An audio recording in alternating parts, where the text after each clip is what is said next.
Hello everyone, hope you all are doing good. तो आज हम करेंगे band theory for semiconductors, conductors and insulators. जैसे कि आपको पता है ये +2 फिजिक्स का टॉपिक है बैंड थ्योरी। और सेमीकंडक्टर्स जो सारे का सारा चैप्टर्स है इसमें 3 पार्ट है और सारे क्या है थ्योरेटिकल पोर्शन है और बहुत ही इम्पॉर्टेंट भी है। तो let's start with the band theory. तो जैसे कि आप सबको पता है कि सॉलिड्स क्या होते हैं। सॉलिड आपने पढ़ा हुआ है, it is a state of matter, ये आप सबको पता है। ये छोटी छोटी चीज़ें सॉलिड के बारे में, सॉलिड स्टेट तो आपने सारा पढ़ा ही है केमिस्ट्री में फर्स्ट चैप्टर में, राइट। तो अब हम देखेंगे इसमें कितने तरह के बैंड्स होते हैं। तो जो सॉलिड होता है ना उसमें 2 तरह के बैंड्स होते हैं, एक होता है वैलेंस बैंड और एक होता है कंडक्शन बैंड। ये 2 तरह के बैंड्स आपको पता होने चाहिए।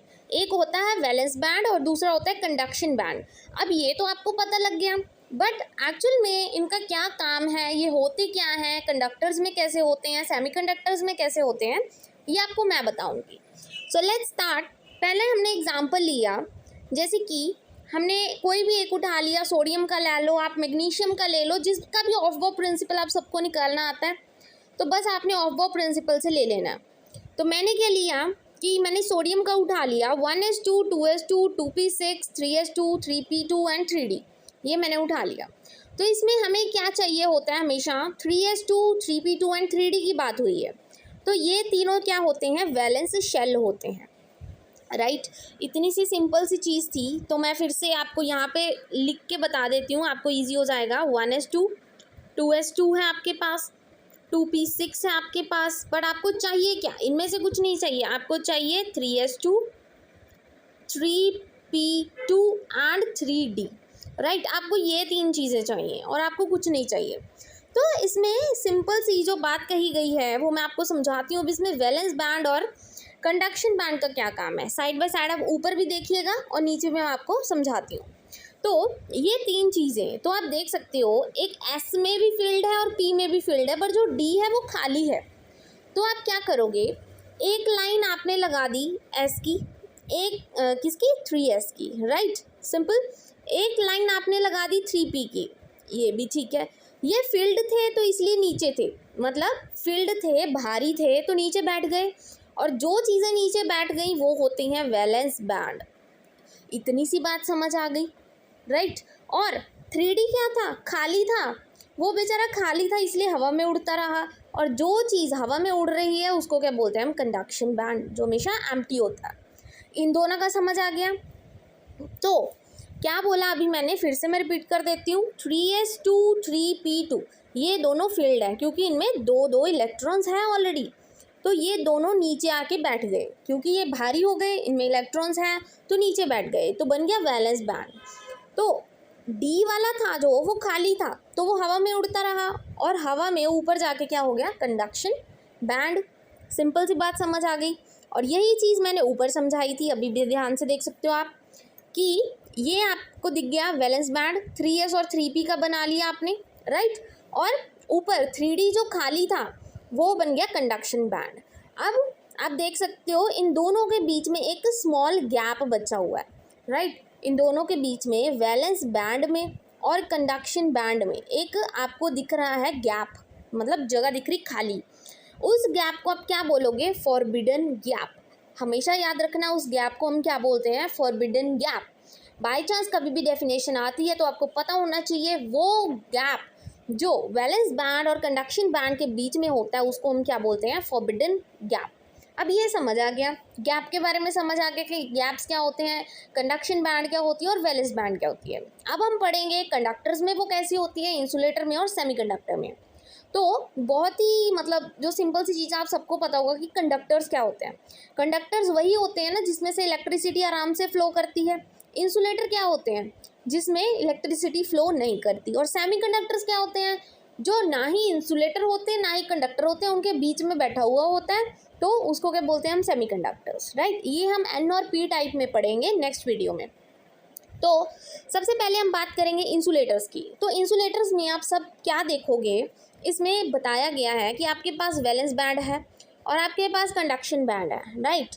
और ये क्या है, इनकी जो एनर्जी है कितनी होती है ये याद रखनी है। ये एनर्जी मोस्टली आती है, आपको पूछा जाता है जब थ्योरी पोर्शन में, ये सब चीज़ें बहुत काम आती हैं लिखने में, कि जब आप वैलेंस बैंड और कंडक्शन बैंड में बहुत ज़्यादा गैप हो और उनकी ये जो एनर्जी है तो कितनी हो, ग्रेटर दैन और इक्वल टू 5 EV, मतलब 5 EV से ज़्यादा हो जब एनर्जी, तो उसको हम क्या बोलेंगे, इंसुलेटर्स। समझ आ गया। जब उसकी energy greater than equal to 5 EV मतलब 5 इलेक्ट्रॉन वोल्ट हो तो उसको हम क्या बोलते हैं, इंसुलेटर्स। और उनके बीच में बहुत ज़्यादा गैप होता है, वेरी हाई गैप होता है। जब भी वैलेंस बॉन्ड और कंडक्शन बैंड में बहुत ज़्यादा वाला गैप होना, मतलब उसकी एनर्जी इतनी ज़्यादा है तो गैप भी ज़्यादा होगा। एनर्जी ज़्यादा मतलब नीचे वाली चीज़ें तो नीचे है, ऊपर वाली ऊपर है, बट उसमें एनर्जी ज़्यादा है कि दोनों एक दूसरे से बहुत ज़्यादा दूर है। तो क्या है, गैप है बहुत ज़्यादा बड़ा, मतलब कितना gap, greater than equal to 5 EV, तो उसको हम क्या बोलेंगे, इंसुलेटर्स। ये आपको समझ आ गया। इंसुलेटर्स अभी मैंने बताया उसमें क्या है, करंट फ्लो नहीं करता। जब गैप इतना ज़्यादा होगा तो करंट कहाँ से फ्लो करेगा, उसमें कनेक्शन ही नहीं है क्योंकि एनर्जी बहुत ज़्यादा है। जब कनेक्शन ही नहीं होगा, गैप इतना ज़्यादा होगा तो करंट कहाँ से फ्लो करेगा, तो वो क्या होगा, इंसुलेटर। सिंपल सी बात समझ आ गई। डेफिनेशन की हेल्प से ही आपको बहुत अच्छे से समझ आ गया होगा कि जो इंसुलेटर होते हैं उसमें करंट फ्लो नहीं करता। क्यों नहीं करता, क्योंकि उसमें गैप ही बहुत ज़्यादा होता है। कितना ज़्यादा होता है, greater than equal to 5 EV होता है, तो उसको क्या बोलते हैं, इंसुलेटर, जिसमें गैप सबसे ज़्यादा हो। फिर आता है कंडक्टर्स। अब कंडक्टर्स में देखते हैं। अभी कंडक्टर्स क्या होते हैं, ये आप सबको पता है। कंडक्टर्स होते हैं जिसमें करंट बहुत ज़्यादा फ्लो करे। कैसे फ्लो करता है, जब उसमें ओवरलैपिंग होती है। देखो, जब कंडक्शन बैंड और वैलेंस बैंड में कोई गैप ही नहीं होगा, एक दूसरे से वो ओवरलैप करेगा, मतलब इतना वो कनेक्शन में है, बिल्कुल भी गैप नहीं है, तो दोनों में करंट फ्लो करेगा। तो सिंपल सी बात है, तो वो क्या होंगे, कंडक्टर्स। उसमें गैप भी कितना होगा, ज़ीरो, उसमें कोई गैप ही नहीं है। कंडक्टर्स में क्या होती है, ओवरलैपिंग होती है। ये सिंपल सी चीज़ आप सबको समझ आ गई। बहुत सिंपल सी चीज़ है। अगर आपको डेफिनेशन पता है, कंडक्टर्स क्या होते हैं, इंसुलेटर्स क्या होते हैं, तो ये सब चीज़ें तो आपके लिए बहुत ज़्यादा ईजी हैं, राइट। तो कंडक्टर्स क्या, फिर से मैं रिपीट कर देती हूँ एक बार। कंडक्टर्स और इंसुलेटर। कंडक्टर्स कौन से होते हैं, जिसमें से इलेक्ट्रिसिटी बहुत अच्छे से पास करती है, राइट। वो कैसे पास करती है, जब कंडक्शन बैंड और वैलेंस बैंड में गैप ही नहीं होगा, वैलेंस बैंड और कंडक्शन बैंड में कोई गैप नहीं होगा, एक दूसरे से ओवरलैप कर रहे हैं, एक के ऊपर दूसरा बैठा है, तो करंट तो ईजिली फ्लो कर रहा है, तो वो होते हैं कंडक्टर्स। और उसमें गैप कितना होता है, हमेशा ज़ीरो, गैप ही नहीं है। तो जब हम बात करेंगे इंसुलेटर्स की, इंसुलेटर क्या होते हैं, जिसमें करंट फ्लो नहीं करता। क्यों नहीं करता, उसमें इसलिए फ्लो नहीं करता क्योंकि उसमें कंडक्शन बैंड जो है और वैलेंस बैंड जो है, दोनों में बहुत ज़्यादा गैप है। कितना गैप है, greater than equal to 5 EV gap है, जिस वजह से उसमें करंट फ्लो ही नहीं करता। ये बहुत सिंपल सी चीज़ें थी, डेफिनेशन के द्वारा आपको समझ आ गए। अब लास्ट में बचा सेमीकंडक्टर। सेमीकंडक्टर कौन सा होता है, जो ना ही बेचारा कंडक्टर होता है, ना ही बेचारा इंसुलेटर होता है, वो बीच में होता है दोनों के। अब इंसुलेटर तो हो गया कि बहुत ज़्यादा एनर्जी है, 5 से ऊपर है। कंडक्शन क्या हो गया कि उसमें कोई गैप ही नहीं है, ज़ीरो गैप है, ओवरलैपिंग है, करंट बहुत ज़्यादा फ्लो कर रहा है। तो सेमीकंडक्टर दोनों के बीच आ जाएगा। कैसे आएगा, उसकी एनर्जी, मतलब जो गैप होता है ना, उतना कितना गैप होता है, less than equal to 3 EV होता है। मतलब गैप तो होता है बट लिमिट का होता है। वैलेंस बैंड और कंडक्शन बैंड में जो गैप होता है ना, वो लिमिटेड होता है। कितना होता है, less than equal to 3 EV होता है, और उसको हम बोलते हैं सेमीकंडक्टर। ये मतलब कंडक्टर्स और इंसुलेटर के बीच में जो less than equal to 3 EV तक का चार्ज आ गया, फॉरबिडन गैप आ गया, उसको हम बोलते हैं सेमीकंडक्टर्स। ये आपको समझ आ गया। आप कुछ भी ले सकते हो, सोडियम का ले लो, मैग्नीशियम का ले लो, एक्सप्लेन करने के लिए। ये सिर्फ मैंने एक्सप्लेनेशन के लिए कोई एग्जांपल लिया है, ठीक है। एक्चुअल में क्या होते हैं, इंसुलेटर्स, कंडक्टर्स और सेमीकंडक्टर्स ही आप लर्न करोगे।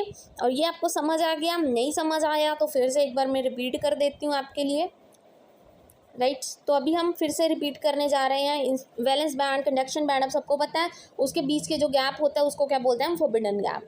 फिर आता है इंसुलेटर। इंसुलेटर वो होते हैं जिसमें करंट फ्लो नहीं करता। क्यों नहीं फ्लो करता, क्योंकि वैलेंस बैंड और कंडक्शन बैंड में बहुत ज़्यादा गैप होता है। कितना होता है, greater than equal to 5 EV, जिस वजह से उनमें करंट फ्लो नहीं करता। फिर आते हैं कंडक्टर्स, जिसमें बहुत ज़्यादा करंट फ्लो करता है। वो क्यों करता है, क्योंकि दोनों एक दूसरे के ऊपर पड़े होते हैं, जिस वजह से करंट ईजिली फ्लो कर जाता है, और उसका गैप कितना होता है, हमेशा ज़ीरो होता है। सेमीकंडक्टर्स क्या होते हैं, ना ही कंडक्टर्स ना ही इंसुलेटर्स, बीच में होता है। मतलब less than equal to 3 EV उसका फॉरबिडन गैप होता है, जो इनका गैप होता है, और ये इनका स्ट्रक्चर रहा। तो ये आप तीनों समझ आ गए। I hope today's video is useful for you. Thank you very much, and please don't forget to like and subscribe my channel.